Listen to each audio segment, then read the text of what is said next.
her name is Sophie Hamilton. She's an angel. I've been chatting to her loads. And she is actually a BD at Spotify. We all know Spotify, very popular among the Gen Z and everyone, to be honest.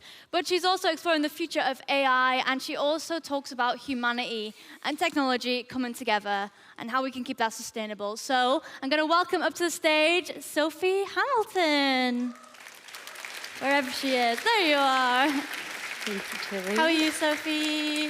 Thank you. Thank you so much. That's okay, that's okay. Yeah, like, you're bringing us back to Earth for a little bit. So, That's the hope. Yeah. Like, what is it to you? Why do you think it's so important that we keep humanity in mind when talking about AI? Oh my goodness. I mean, the list goes on, right? Yeah. And I think my talk will get into this, but I think that we're at such a crucial moment right now. We've heard so much about the huge change that's happening at the meta level scale around the UN working on this, around these incredible innovations from these students. But I want to talk a little bit about what to actually do now in case anybody feels intimidated by the information overload of amazing things we've heard today. Perfect, that sounds amazing. I'm sure we need that. And I like information overload, a link back to the band. That was the name of the song. I don't know if you know that. Full Who circle. knows? Take it away, Sophie. Great. Give it up for Sophie, everybody. Thank you so much.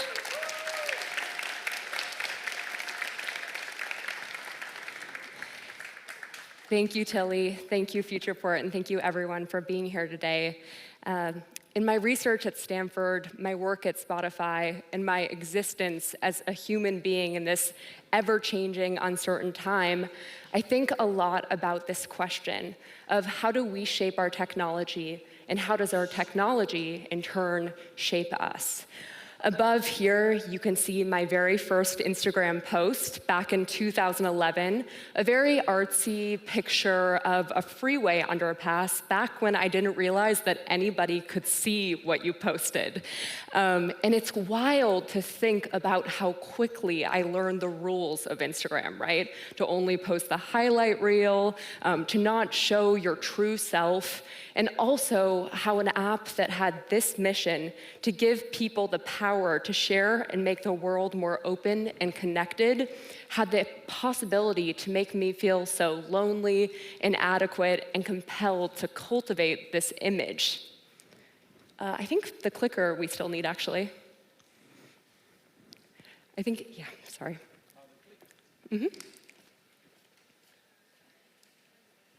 Wonderful, thank you. And I'm sorry, I think I'm going to pause just because I think you may have pulled up the wrong slide deck. Sorry. I'm not sure.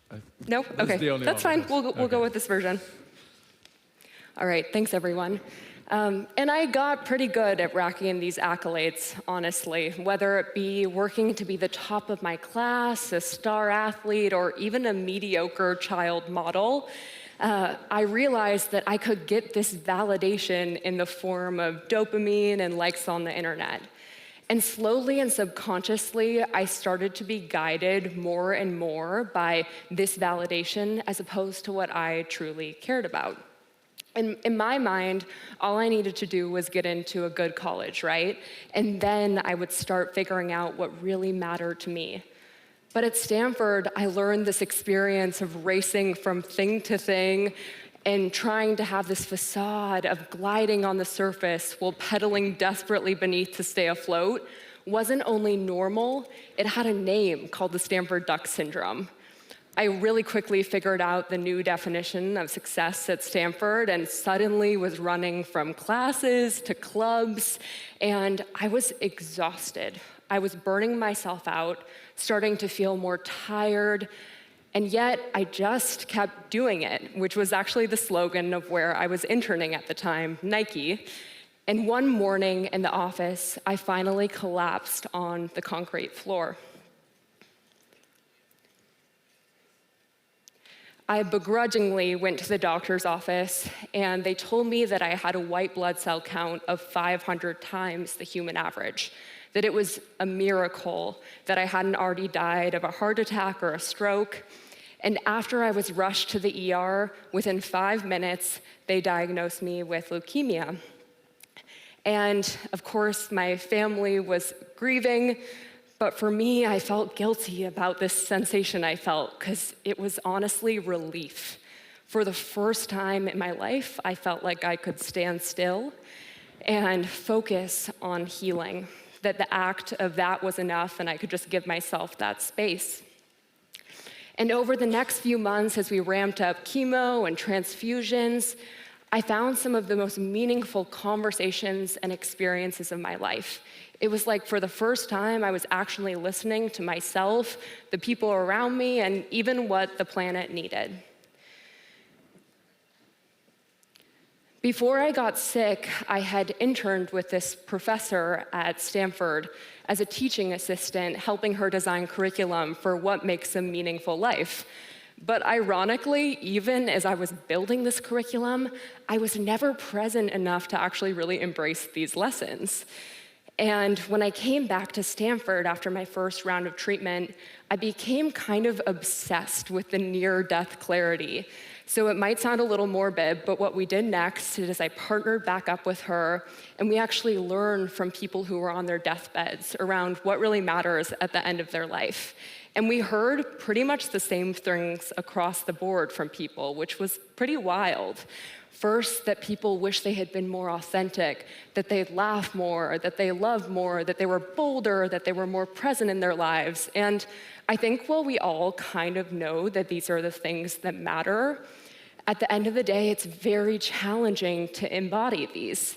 I felt like in the last year of college, I could do this, that I would have these deep conversations with people in my dorm room. I took classes I loved, stopped doing things that I didn't. And I had this vision to frolic around the world, write about what is meaningful to me while learning from these different cultures. But unfortunately, about 3 months in, my mom was laid off from her job, and I realized I had to go back to get health insurance and a big girl job. And the truth is, the idea of following the whims of my passion simply was unrealistic in the fabric of our society, or it felt that way. I think when we are facing these scarcity mindsets, that we don't have enough security or time or money or resources, it's very challenging to operate from this place of passion. And as a result, only 20% of people are passionate about their jobs. I'm going to talk a little bit today about how that impacts us, because when we can't find meaning in our lives because we feel like we're stunted by these constraints, we instead look to the dopamine that's in our pocket, right? We have these vending machines for dopamine that are built into our devices. And even though technology has made us 400% more productive than we were in the 1940s, and we have so much opportunity for creativity and innovation, we're oftentimes not served by this, and nor is our planet. Because the truth is, the more sparse that time, money, or these resources feel, the more that we turn to the cheapest, quickest, least sustainable forms of this dopamine, right? Like mindless doom scrolling or online shopping from places that we know aren't really good for the planet or for people. Yeah, okay, sorry, this is cut off, but it should say AI can make everything we care about better. And this is a quote that's from Mark Andreessen, who has been a huge player in the AI space. And I think the thing about AI is really exemplified in these pictures here. So on the left, we see this doomsday clock that is chronicling the time we have left until we need to reach zero emissions or face the point of no return for our planet, as determined by scientists. And I hate to say it, but this is now actually at less than 5 years. I think the optimistic part of this is that we heard about so many amazing technologies that are building faster than we could have ever anticipated. So this isn't impossible. But when we look at the Times Square that surrounds this in New York, it's the embodiment of everything that is making it difficult to solve the issue with this clock, right? We have all of this distraction, this attention economy, buy this, use that, watch this, that is making it so challenging to actually commit to this. And I think right now, at this moment, what we need just as much for the UN and these organizations to be prioritizing this is people like you in this room to decide what values do we want to dictate what the next 5 years, 10 years, and 50 years looks like. That's all of our choice. We have to decide what we care about right now, the left or the right. And assuming that everybody here hopefully wants to save our planet and have more fulfilled lives, we believe at Stanford that what we really have to focus on right now is what makes us human. This might sound a little paradoxical, but we went ahead and just asked ChatGPT. And that's because a lot of people right now are afraid to work with AI. Surveys show that over 50% of people are more scared than they are excited about AI. And that means that they're disengaging with this huge opportunity. When we ask ChatGPT, it tells us that the traits that make us uniquely human are our consciousness, our emotions, our morality and ethics, our creativity and innovation, our physical characteristics, and our spirituality and purpose. And unfortunately, our technology is hurting us on many of these fronts right now. You can tell that our consciousness is narrowed by kind of zoning into these phones. There's actually studies to show that it mitigates our ability to have empathy, and it makes us less ethical, creative in our bodies, and prone towards spirituality and this feeling of purpose. But I'm here to tell you that AI can be different, and we should make it different. So how can we harness our humanity with AI? The first step of these 3 A's that I'm going to give you is to audit. And the audit is all about reclaiming the time and energy that we currently feel like we don't have control over. So the first thing I want you to do is think of a have to do in your life. Something that you're like, you know what, it's not like I can go out and pursue my passion right now because I have to do this. For me, it's Zoom meetings that really should have been an email. The second thing I want you to think of is distractions to the have to do. So when you don't want to do your Zoom meetings or you don't want to do your homework, what is it that you turn to? And for me, it's honestly doom scrolling on TikTok. I also want you to think of the things you want to do, but feel like you don't have the time, energy, or resources to pursue right now. The first is a hobby. For me, it's music. I love music. I have since I was a little girl, but it's the first thing that falls to the wayside when my job gets busy. The second is community. I love to play beach volleyball, but again, I tend to drop that and drop those friendships whenever I get overwhelmed. And finally, a cause that's super important to me is sustainability. But again, sometimes it's challenging to integrate that into my day job. Step 2 is automation. So how might AI offload the time and energy suck that takes away from our human potential right now? First, I want you to take that have to do you thought of and think about how you might automate it. I know this might sound daunting, but all you have to do is go to ChatGPT or your favorite AI model and say, help me do this thing. If it can't already do it for you, then it can probably eliminate some of the drudgery around it, whether it be helping you make timelines or offloading parts of it. The second is I want you to ask this AI model how to help you with this distraction to your have to do, how to try to eliminate this from your life or mitigate it. Because the truth is, I'm probably still gonna go on TikTok, but I don't wanna do it to the point that it feels like self-sabotage and it's pulling me away from my true potential in life. For these, I use Otter AI for my meetings and Rescue Time to help me be more aware of my social media patterns. Step 3 is augmentation. And this, I think, is the most exciting part, because this is where the humans really come in.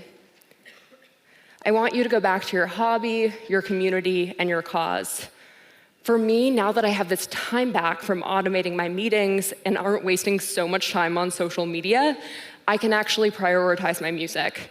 And when I get scared that I'm not good enough at guitar or piano to go and write a song that I really want to see executed, I go to an app like Suno. And Suno has the piano, guitar, instrumental melodies, whatever I need to have these AI collaborators that allow me to then build something that I can bring to people to work with.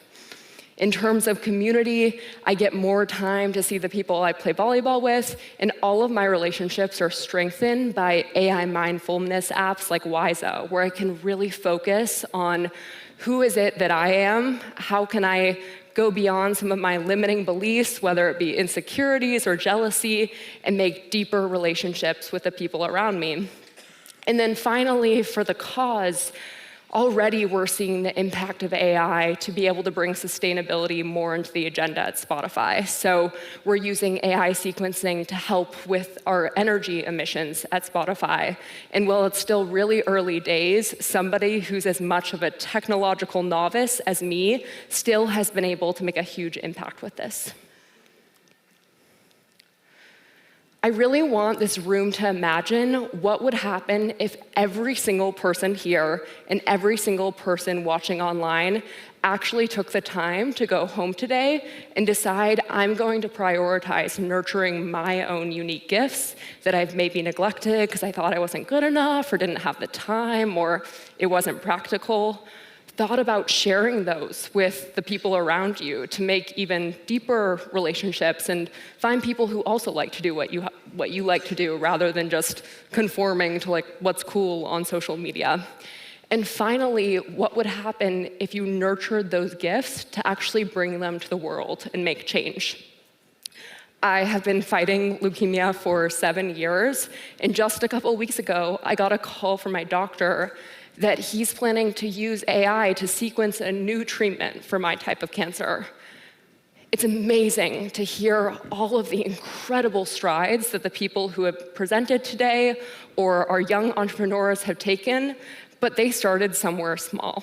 And I really want to challenge everybody in this room to not be intimidated, but think of yourself as somebody who could empower change that is small or big, because it all makes a collective impact. When we shift from being consumers to creators, it will change the world. It's the opportunity for us to get off of these hedonic treadmills of running towards this goal of happiness that the psychology says we'll never achieve, or getting onto this authentic path that's meaningful to every single person in this room and meaningful to our world. Thank you.